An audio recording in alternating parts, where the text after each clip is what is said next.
Halo Sobat Samudra, and welcome to our very first episode of our series Samudra Talks.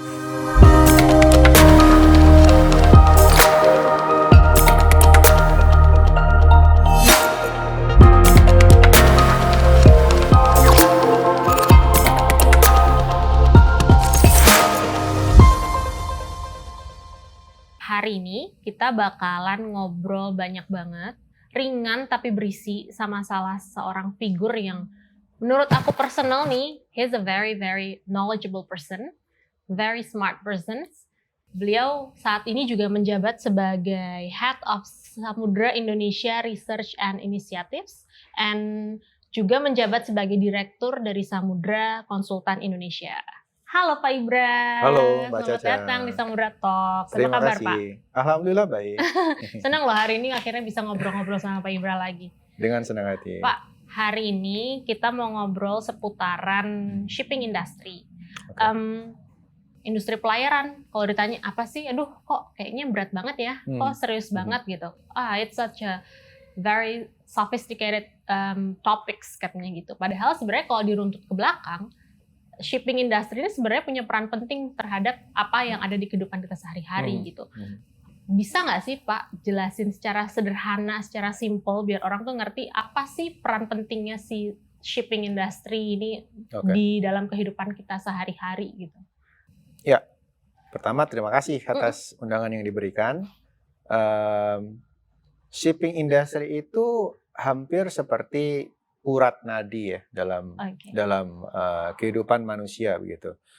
Kalau mungkin Mbak Caca bisa tebak, berapa kira-kira nilai barang yang diperdagangkan di seluruh dunia? Kira-kira berapa? 10 triliun dolar atau 20 triliun dolar atau 15 triliun dolar? Kira-kira? Aku disuruh nebak, ya. 15 deh dari yang pilihan Pak Ibra tadi. Ya, kira-kira sekarang ada 20 triliun dolar. Oh 20, berarti beda tipis ya? Dekat ya? Oke, dekat ya. Nah, bayangkan itu semua adalah yang kita, yang berhubungan dengan kita sehari-hari. Kacamata saya, atau tekstil yang saya pakai, atau jam yang saya pakai. Itu semua adalah barang-barang yang tidak semua bisa diproduksi suatu negara. Artinya apa? Artinya barang-barang dari Indonesia, kita punya tuna, kita punya udang, kita punya produk-produk industri manufaktur olahan makanan, itu kemudian dikirim ke luar negeri. Dan sama juga dari luar negeri masuk ke Indonesia. Nah, dari nilai 20 triliun dolar itu, sekitar 80%-nya, atau 90%, 80 sampai dengan 90%, itu diangkut lewat laut. Jadi betapa pentingnya transportasi laut itu mendukung bagaimana agar barang dari satu negara kemudian bisa dikonsumsi atau diperdagangkan di negara lain. Dan dari porsi 80% itu, 80%-nya lagi itu diangkut dengan kontainer. Dengan demikian, kalau kita punya 100 nilai barang, sekitar 64 sampai dengan 70 nilai barang itu pasti akan melewati fase ketika dia dikontainerkan. Nah, dengan demikian, kalau misalnya Caca sekarang ya atau siapapun anak-anak muda yang suka let's say naik sepeda atau traveling atau apapun, hampir semua produk impor atau produk dari luar negeri itu melekat di badan kita, baik langsung maupun tidak langsung. Nah, itulah kenapa sebenarnya shipping industry itu menjadi industri yang sangat penting, terutama di Indonesia yang pulauannya banyak dan transportasi antar satu daerah dengan daerah lain, pulau satu dan pulau lain pasti akan lewat transportasi laut. Berarti sebenarnya pengiriman barang itu kan pakai shipping industry. Dalam kondisi sekarang ini nih Pak, kita udah pandemi udah mau setahun lebih, udah mau 2 tahun bahkan. Berarti karena kita masih terus ada kebutuhan sehari-hari, berarti seharusnya industri kontainer lah dalam lebih spesifiknya, mungkin shipping industry dalam lebih spesifiknya lagi kontainer gitu, nggak terlalu berefek dong Pak? Berefek nggak sih Pak sebenarnya? Wah, ini pertanyaan yang bagus banget nih. Sebenarnya efeknya ada 2 kali efek nih. Lebih ada berat? 2 kali efek. Jadi yang pertama adalah efek pertama kali. Ketika terjadi COVID di tahun 2020, awal 2020 sampai pertengahan 2020, itu industri di dunia shutdown. Ya, mulai dari Cina, kemudian menular ke Itali, kemudian merembet ke negara Eropa yang lain, kemudian Asia yang lain, kemudian Amerika Serikat termasuk Indonesia. Kenapa shutdown? Ya kita ada lockdown gitu ya. Orang-orang juga ada timbul kasus gitu.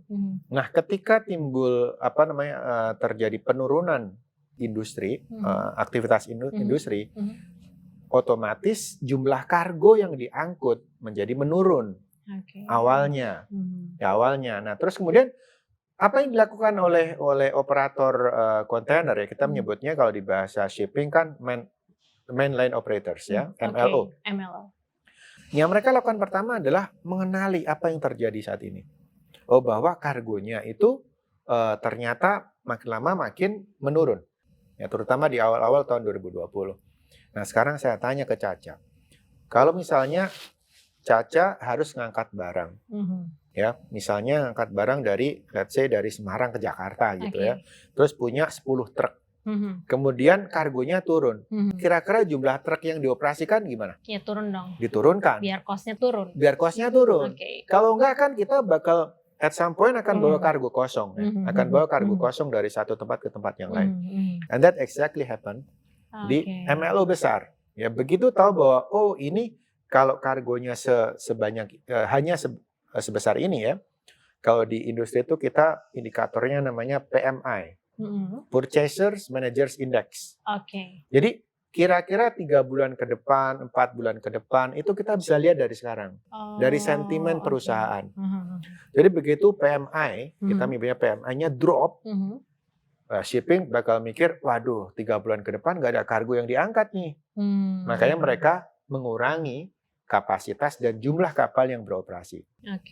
Nah, cerita selanjutnya adalah tentu kalau kita bicara tentang MLO besar, itu kan nggak kayak kita di Ancol naik kapal getek gitu ya, isi 10 orang, 15 orang. We're talking about big vessel, yang satu kapalnya aja bisa 20.000 box kontainer. 15.000 box kontainer dalam satu gitu. kapal itu. Dalam satu kapal. Wow, banyak ya berarti ya? Banyak sekali. Jadi kapasitas kapal mereka kan yang gede-gede gitu ya, yang puluhan ribu ya, sampai 10-15 ribu ya. Kalau saya nggak salah sekarang maksimum kontainer vessel itu di 23 ribuan, 24 ribuan. Jadi itu udah gede banget. Bayangkan kapal-kapal seperti itu kemudian mereka hanya beroperasi let's say 60% dari kapasitas. Otomatis akan terjadi kelangkaan. Akan terjadi kelangkaan jadwal awalnya. Biasanya kita ekspor ke Eropa cepat, sekarang waduh cuma sekali seminggu nih, instead of seminggu 2 kali. Itu awalnya ceritanya. Jadi ketika terjadi penurunan, kemudian operator mengurangi kapasitas, dan mulailah kemudian kapasitas, jadwal, space itu menjadi terbatas. Gitu. Tapi kan itu udah berapa bulan yang lalu nih terjadi ya, itu? Itu awalnya mulai kira-kira kuartal 2 2020. Dan sekarang masih begitu, maksudnya sekarang kan sudah mulai membaik nih pandemi. Mungkin dari segi global economic mungkin masih berpengaruh, tapi kan udah banyak juga orang yang sekarang mulai shipping udah mulai jalan lagi, logistik udah mulai keluar masuk lagi. Apa masih kayak gitu? Pertanyaan bagus nih. Justru pada saat-saat sekarang, ya ketika perekonomian sudah rebound, ya, industrinya udah rebound, kapalnya masih nggak banyak kapasitasnya nambah. Jadi itu yang kemudian malah makin mengerek ya, meningkatkan freight rate-nya ke atas gitu. Jadi ceritanya adalah mulai dari kuartal 3 tahun 2020 itu sebenarnya Cina sudah rebound. Ya, Cina itu udah rebound. Lebih artinya awal, apa? Ya? Pabrik-pabrik udah buka lagi, industrinya udah mulai buka lagi, portnya udah mulai buka lagi. Jadi kargo dari Cina itu udah mulai meningkat, dan kita tahu Cina itu menguasai sekitar 30%, 40% dari global trade gitu. Jadi istilah kata jantungnya udah mulai berkembang lagi. Nah sayangnya apa yang terjadi? Port-port yang lain masih belum rebound, industri yang lain masih belum rebound. Gitu. Jadi ada penumpukan kargo.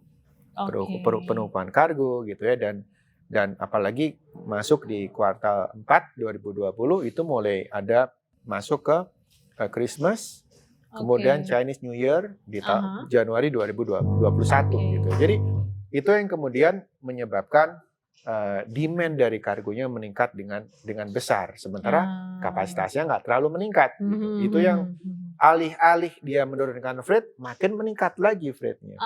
Karena terjadi seperti Caca bilang, perbaikan ekonomi tadi itu justru meningkatkan permintaan yang makin cepat, yang makin besar. Oh gitu, berarti istilahnya kalau misalkan berarti belum semua negara dong yang recovery. Belum semua negara meningkatkan ekspor dan impor. Berarti nggak ada ketimpangan lah antara ekspor dan impor itu berarti. Very good question. Wah, ini pertanyaannya sulit semua nih. Pertanyaannya ya? Keren banget nih. Jadi justru itu yang terjadi ya. Ketika Asia rebound, tepatnya Cina rebound, yang lain-lain kan belum rebound. Atau reboundnya pada lag yang 2 bulan, 3 bulan, 4 bulan gitu. Bahkan 1 kuartal gitu. Jadi yang terjadi itu apa? Yang terjadi adalah kargo keluar dari Cina itu membludak. Membludak dengan cepat karena selain timing ya, timing di akhir tahun kan pasti ada Christmas. Terus kalau tahun-tahun belakangan kan Chinese New Year-nya di Januari. Jadi demand-nya besar sekali buat kargo, buat pengiriman komoditas. Nah, sekarang saya tanya ke Caca. Kalau misalnya Caca bawa barang dari Semarang ke Jakarta, naik truk. Kemudian pengusaha dari Semarang itu bayarnya 300.000 buat, let's say, bawa telur gitu ya ke Jakarta. Di Jakarta paling mereka cuma mau bayar 40.000 atau 50.000. Kira-kira yang dilakukan Caca gimana? Di Semarangnya udah nunggu nih telurnya buat dikirim lagi. Kira-kira Caca bakal nungguin barang dari Jakarta dipenuhin, kemudian baru balik ke Semarang, atau begitu sampai Jakarta langsung balik karena udah tahu kargonya nunggu lagi? Iya, pasti ditahan dulu. Nggak langsung dulu. Balik. Nah, yang terjadi itu mereka langsung balik. Kenapa? Nunggunya lama loading unloading. Kan portnya nggak fully recovered ya. Terutama di pair utama perdagangan itu kan antara Cina dan North America. Itu recover-nya lambat banget di Amerika. Ingat kan New York waktu collapse gitu ya, Los Angeles, San Francisco, terutama New York lah. Nah itu kemudian tidak dibarengi dengan performance dari pelabuhan mereka dengan cepat. Jadi apa? Kapal dari Asia nyampe naruh barang, begitu selesai langsung berangkat karena di sana nunggu lagi. Tanpa bawa kontainer itu. Tanpa bawa kontainer. Berarti kontainer ditinggal di sana. Kontainer ditinggal di sana. Kenapa? Karena rate keluar dari Cina itu 3 kali lipat, 4 kali lipat daripada rate keluar dari Amerika ke Cina atau ke Asia gitu ya. Sekarang problemnya apa? Kontainernya numpuk di mana-mana. Ya, kontainernya numpuk di negara-negara di mana mereka portnya belum efisien atau bongkar muatnya lambat. Dan itu kalau diruntut ke belakang, dampaknya ke kita di Indonesia. Kenapa sih sekarang ngirim barang nggak dapat kontainer? Secara fisikal ya. Atau ngirim barang mahal, jelas lah karena itu tadi. Tapi secara fisikal pun kontainer itu standard all over the places gitu. Dan apalagi dengan pace recovery yang berbeda tadi, ya mending saya ngangkut barang dari one way gitu, terus segera balik lagi ngangkat lagi one way gitu, karena rate-nya juga banyak dan lebih efisien seperti itu. Berarti yang jadi problem itu apakah di negara tujuannya yang lama memprosesnya itu atau apa? Berarti kalau karena kontainernya kan nangkep di situ. Kalau kita melihat di awal-awal pandemi ya sampai dengan Agustus, September, November gitu ya, itu kita bisa ngecek dari namanya adalah rollover ratio. Rollover ratio itu adalah box-box kontainer yang mestinya dia udah naik tapi belum naik gitu. Kalau di penerbangan, kalau misalnya lagi plesir gitu ya, overbooking. Jadi pesawat 200 kursi, jual tiketnya 230 gitu. Jadi nungguin nggak berangkat. Bit like that ya, kita nyebutnya di port itu rollover ratio. Nah, rollover ratio itu tinggi banget. Nggak cuman di satu port, tapi port-port utama juga seperti itu. Let's say di Hong Kong, kemudian di Cina, kemudian di Singapura, kemudian di Dubai, itu numpuk gitu. Jadi ketika itu terjadi ya akhirnya ada apa namanya? Ada seleksi barang juga somehow gitu ya. Let's say kan semua pengen bayar dong. Saya mau naik nih. Kayak kita nunggu bis lah, bis. Misalnya mau jalan ke Bandung naik Prima Jasa, yang numpuk banyak banget yang nunggu. Ya entah pakai first come first serve gitu, yang udah nungguin pertama dia naik, atau atau pakai quality measures. Misalnya apa? Ini kontainer isinya apa ya? Isinya barang yang tahan lama, ya udah tunggu dulu gitu. Prioritas yang lain. Atau juga ini isinya apa? Barang yang nggak terlalu value. Tunggu yang lain gitu. Jadi ada rankingan di sana. Nah, itu yang menyebabkan makin numpuk lagi. Gitu. Seru juga ya ternyata ya. Dan itu sampai sekarang masih terjadi. Nah, sampai sekarang sebenarnya masing-masing port itu udah mulai rebound. Ekonomi mulai rebound, mulai balance lah ya. Kayak kita di Samudra punya port di Tanjung Priok ya, dan di Ballaran ya, yang di Tanjung Priok ya udah kita sudah beraktivitas dengan kind of back to normal gitu ya. Tapi kan namanya perdagangan itu kan port pair ya. Kita udah efisien, ternyata di Colombo gimana, ternyata di sini mana gitu. Dan masing-masing port itu kalau dari data yang kita lihat itu nggak semuanya pada pace yang sama untuk recover. Nah, itu mungkin yang menyebabkan. Dan juga gini, yang kita tahu ya, harga itu gampang naik tapi malas-malasan kalau turun. Ya kan, kalau udah naik lebih lambat turunnya. Jadi mestinya sekarang mungkin kontainer mungkin kalau kita lihat ya apalagi sih kan udah mulai back to normal. Tapi begitu naik ada price rigidity, dia turunnya pelan-pelan gitu. Karena kan mereka juga sometimes mereka udah punya kontrak gitu ya. Ya udah segitu aja gitu. Paling yang ada nanti akan ada adjustment misalnya dari apa yang punya barang ya. Kemudian mereka di-adjust karena harganya turun, mereka akan dibalikan. Dan supaya ada mekanisme manajemen yang bisa menjembatani itulah. Kalau di Indonesia sendiri, di Indonesia ini yang terjadi adalah kelangkaan kontainer atau justru malah kontainer banyak numpuk di sini? Ya, di Indonesia ini sebenarnya kan kita ada intra trade, ada extra trade. Intra trade berarti kan perdagangan dalam negeri. Kemudian ada extra trade ya, extra trade berarti ada ekspor impor gitu ya, baik barang masuk maupun keluar. Nah sebenarnya kan semua yang terjadi di dunia, namanya perdagangan kan ada pembuluh darah, ada vena, kemudian ada kapiler gitu ya, kan saling berhubungan bagaimanapun. Walaupun kadang-kadang berhubungannya tidak langsung gitu ya. Jadi kalau terjadi sesuatu di pasar global, pasti dampaknya juga ke Indonesia juga.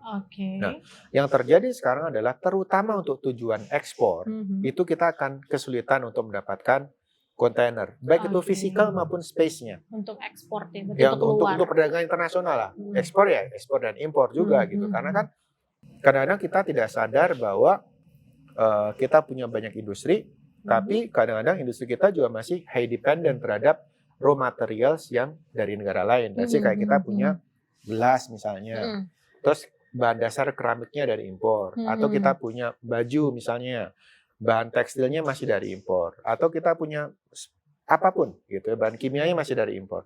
Walaupun bukan raw materials utama, tapi mungkin bahan pendukungnya lah. Jadi begitu itu nggak ada ya industrinya jadi macet gitu. Nah, itu mungkin challenge yang sekarang terjadi. Kalau buat Samudra sendiri nih, kan Samudra bisa dibilang shipping industry yang cukup lumayan lah gitu ya, cukup besar gitu di Indonesia. Berdampak nggak sih? Wah, berdampak sekali. Kelangkaan kontainer ini? Berdampak gitu. Sekali. Apalagi kontainer kan bisa dibilang main bisnisnya dari Samudra kan. Gitu. Kalau di Samudra kan sekitar 60-70% ya dari shippingnya. Dampaknya tapi lebih ke alhamdulillah ya, seperti tadi mungkin Pak Bani juga jelaskan. Dampaknya lebih ke blessing in disguise. Ya kan, karena ketika global value chain itu kan ada MLO besar gitu ya, sampai ke Singapura atau sampai ke Malaysia, kemudian ada feeder service bawa ke regional ASEAN. And that is where we are more contributing di regional carriers. Nah, tentu ada domino effect juga ketika global major freight trade-nya naik, regionalnya juga ikut naik. Dan di situ in term of business, nah di situ Samudra kemudian mendapatkan banyak sekali blessing in disguise. Ya, volume meningkat, freight rate meningkat. Ya. We just have to multiply between price and quantity gitu. Quantity, dan di situ yang menyebabkan posisi Samudra in a favorable condition di kondisi sekarang. Ya. Dan kalau menurut Pak Ibra, dari personal Pak Ibra lah ya gitu, yang menurut Pak Ibra yang menjadi bisa menjadi solusi dari si kelangkaan kontainernya apa sih? Ya. Sebenarnya kan kelangkaan kontainer itu kalau kita belajar ekonomi, ilmu ekonomi, itu adalah satu fenomena yang sebenarnya bukan sesuatu yang aneh. Kenapa? Karena katakanlah satu pasar gitu ya, kemudian ada 3 player utama. Jadi di kita misalnya ada Gojek sama Grab misalnya, atau misalnya kita ada Garuda dan Lion untuk semua rute di Indonesia. Sama juga dengan global container itu kan cuma ada 3 lions utama kan. Nah dengan struktur seperti itu ada namanya struktur pasar yang disebut dengan oligopoli. Oligo means few, poly ya player gitu ya. Jadi hanya ada beberapa penguasa atau player dalam satu industri. Resikonya apa? Resikonya adalah mereka bisa melakukan kolusi. Mereka bisa set the price gitu ya. Dan ketika satu udah nentuin, let's say Mars Line nentuin, yang lain juga ikut, Costco naikin. Itu nature yang paling mendasar.